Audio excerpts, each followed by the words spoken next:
من کی آلودگی۔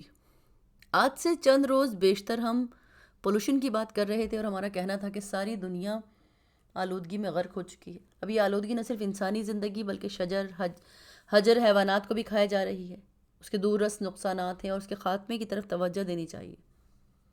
جب ہم اس گفتگو میں بحیثیت قاری یا ناظر کے شریک تھے تو مجھے خیال آیا کہ انسانی زندگی میں دو متوازی لہریں ایک ساتھ چلتی ہیں۔ ایک تو ہماری زندگی اور اس کا ایک نامعلوم حصہ، اس حصے کو ہم جانتے نہیں لیکن محسوس ضرور کرتے ہیں۔ یہ حصہ ہماری زندگی کے اس لہر کی طرح ساتھ ساتھ چلتا ہے جو اس دنیا سے تعلق رکھتی ہے۔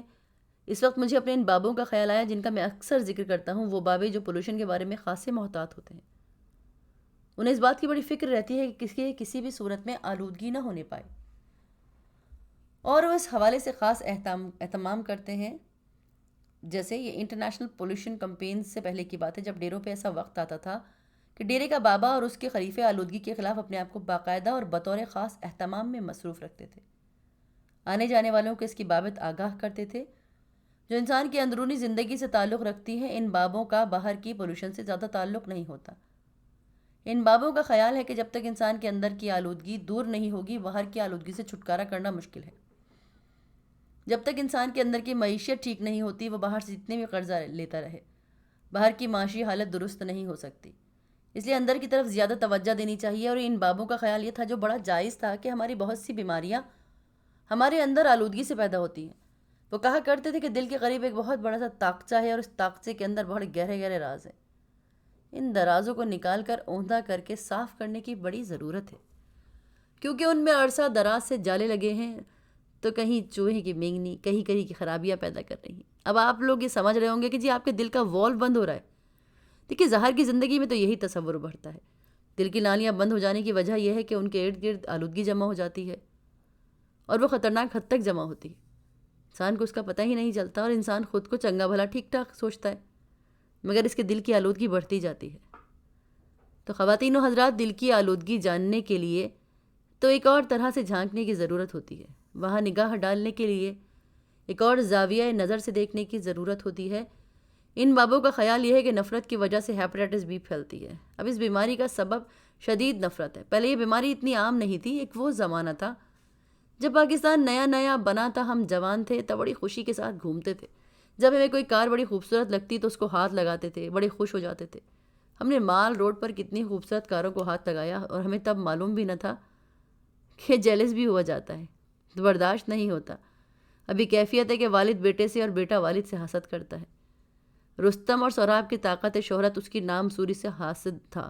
دونوں کا آپس میں ٹکراؤ تھا۔ سہراب اپنے سگے بیٹے رستم کو قتل بھی کر دیتا ہے۔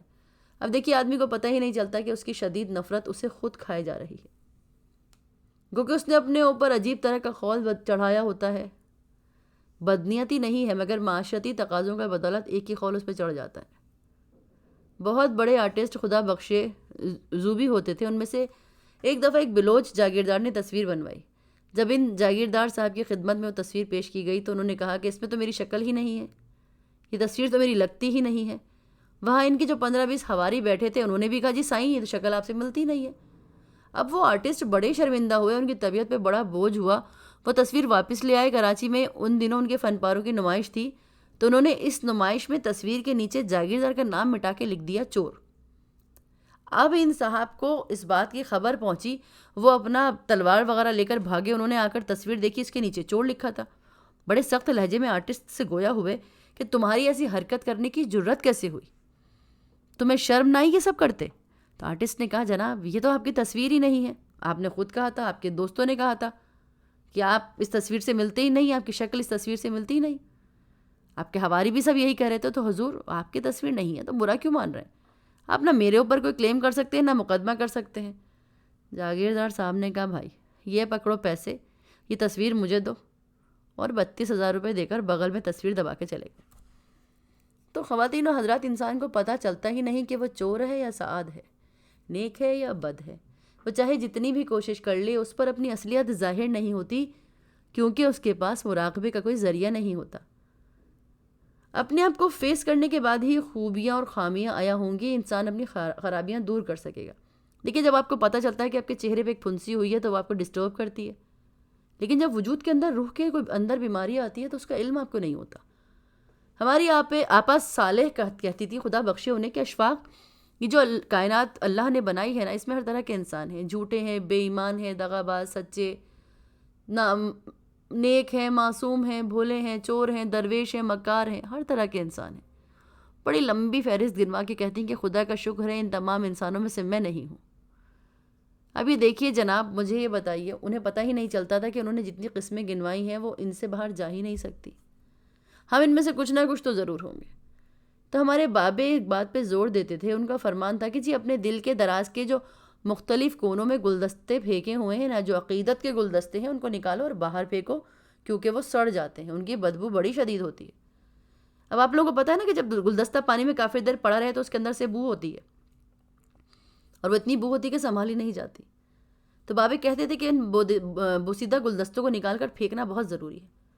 اب ہم ان سے جھگڑا کرتے تھے کہ جی عقیدت کے گلدستوں کو کیسے پھینکیں نکال کے؟ دیکھو، انہوں نے کہا کہ جب گلدستوں کو تر و تازہ رکھنا ہو، آپ کے وجود کے اندر جو پڑے ہوتے ہیں وہ تازے نہیں رہیں، وہ جتنی دیر پڑے رہیں گے، آپ انہیں عقیدت میں مند تو ہیں، آپ ان کی عقیدت مند ہیں، لیکن بدبو ان کی آ رہی ہے، اب آپ انہیں باہر نہیں پھینک رہے، تو جو کہ آپ کی بیرونی زندگی میں ماؤتھ واشز بنتے جائیں گے، غرارے کی جتنی دوائیاں بنتی جائیں، اندر کی بدبو تو ختم نہیں کر سکتی۔ اب کئی ملٹی نیشنل کمپنیز ہیں، اب وہ خوشبو پیدا کرنے کے لیے منہ میں ادویات بنا کر دے رہی ہیں، کروڑوں بٹے اکٹھے کر رہی ہیں۔ ان ادویات کے استعمال کے باوجود اندر سے بدبو کے بھپکے اور بھباکے نکلتے ہیں کہ یہ چیزیں انہیں کنٹرول کر ہی نہیں سکتی، حالانکہ خدا نے انسانی جسم بہترین ساخت پر بنایا ہے، نہا دھو کر یہ صاف ہو کر اچھا ہوتا ہے، مگر پھر وہی اندر کی بدبو۔ ہم بابا جی سے پوچھتے کہ جناب یہ کس قسم کی بدبو ہے، کس قسم کی عقیدت ہے، اور یہ ہے کیا؟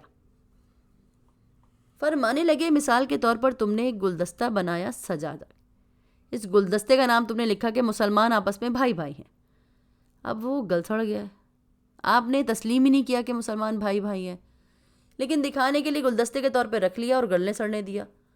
اب آپ نے گلدستہ رکھا ہے کہ جی لوگوں کے ساتھ اچھی بات کرو، بدبودار ہو رہا ہے، آپ عدل و انصاف کے گلدستے کو بھی خراب کر رہے ہیں۔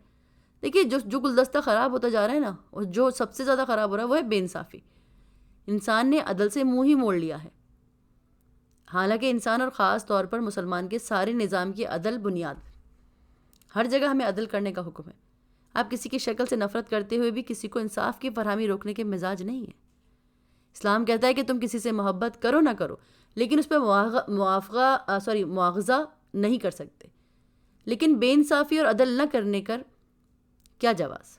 دیکھیے اس پہ تو ضرور ہے آپ کے اوپر حد لگتی ہے۔ ان گلدستوں کو تر و تازہ کرنے کے لیے باقاعدہ عمل کرنا پڑتا ہے، کچھ راتیں ایسی بسر کرنی پڑتی ہیں، کچھ محلول کرنے پڑتے ہیں، کچھ اپنے آپ کو گاؤ زبان اور الائچی کے ساتھ رکھنا پڑتا ہے۔ دیکھیے ہوتا کیا ہے کہ نماز تہجد کا وقت ہوتا ہے، ہمیں ایک مفرح قسم کا قہوہ ملتا ہے ڈیرے پر، جس کو ہم دماغ کے جالے صاف کرنے والی دوائی کہتے تھے، خوشبودار۔ سیانوں کا کہنا ہے جیسے میوزک کی دھن بنانا سب سے مشکل کام ہے، اور اس میں سب سے مشکل بات یہ کہ یہ ہمارے لکھی بھی نہیں جاتی۔ میں ایک چھوٹے درجے کا رائٹر ہوں، جو لکھتا ہوں پڑھتا ہوں، اسے بار بار پڑھ سکتا ہوں، لکھ سکتا ہوں، لیکن دھن بنانے والا میری طرح پچھلی دھن کو اٹھا کر کاغذ پر نہیں دیکھ سکتا۔ اب اس کے ذہن میں یہ بات اختراع ہے کہ جی وہ کہاں سے چلا اور کس دھن کو کیسے جوڑنا ہے۔ تو اللہ نے آپ کو نا ایسا خوبصورت ذہن دیا، اس میں آلودگی نہیں ہے، لیکن آپ کا دل چاہے کہ اندر کی صفائی کریں تو کوتاہی نہ کریں۔ انسانی زندگی میں عجب طرح کی کمزوریاں آتی ہیں اور آدمی ان میں پھنسا رہتا ہے۔ جب اندرونی طہارت چاہتا ہے اور پاکیزگی کا آرزو مند بھی ہو، تو اسے کوئی نہ کوئی ایسی کوتاہی سرزد ہو جاتی ہے کہ وہ بجائے صفائی کے مزید زنگ آلودہ ہو جاتا ہے۔ میں یہ سمجھتا ہوں میرا یہ پیغام آل اوور دا ورلڈ ہے کہ جب تک اندر کی صفائی نہیں ہوگی اس وقت تک باہر کی آلودگی دور نہیں ہو سکتی۔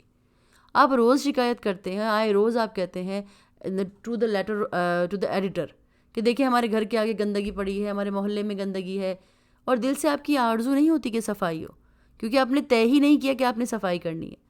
تو جب یہ بات طے ہوگی کہ آپ کو پاکیزگی اور صفائی سے محبت ہے اور آپ نقلی خوشبوؤں کے سہارے زندگی بسر کرنے کے بجائے اندر کی آلودگی ختم کرنے کا سوچ رہے، آپ نے بہت سو سے سنا ہوگا کہ پاکیزہ لوگوں کے بدن کی خوشبو ایسی مفرح اور مسرور کن ہوتی ہے کہ ان کے قریب بیٹھنے سے ساری آلودگیاں دور ہو جاتی ہیں، چاہے انہوں نے کوئی خوشبو لگائی ہو، عطر نہ لگایا ہو۔ تو جناب آپ بابوں کا طریقہ اختیار کریں یا نہ کریں یہ آپ کی مرضی ہے، لیکن جو انہوں نے روح کی صفائی کے لیے ترکیبیں بتائی ہیں آپ انہیں اپنا سکتے ہیں، اور ان کو اپنائے جانے کے بعد لوگوں کو بڑی آسانیاں عطا کی جا سکتی ہیں. جیسے PTV کی طرف سے ہر ہفتے ایک ہی دعا ہوتی ہے، اللہ آپ کو آسانیاں عطا فرمائے اور آسانیاں تقسیم کرنے کا شرف عطا فرمائے. اللہ حافظ.